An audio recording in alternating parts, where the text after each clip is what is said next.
Geeduhu waa qoryo ama alwaaxyo dhaadheer oo ka dulbaxa carrada oogada sare ee dhulka, waana noole ka mid ah dhirta ka oo sanado badan jiri kara.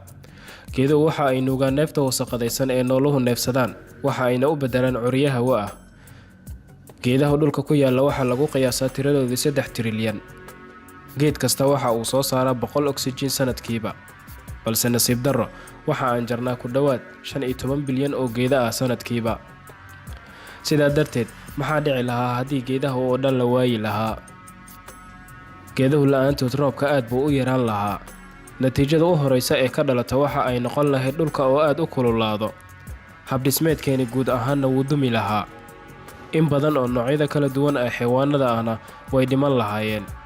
Heerarka oksijiinada waqti kooban bay hoos ugu dhici lahaayeen. Dabeeluhuna waxa ay noqon lahaayeen kuwa aan lahayn wax neefsi ah.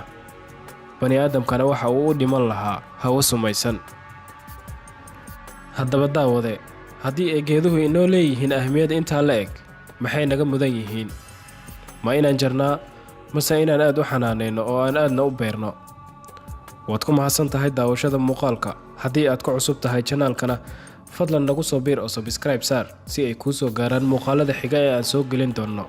Haddii aad horay u saartayna, waan kaaga mahadcelinaynaa dhiirigelintaada. Mahadsanidin.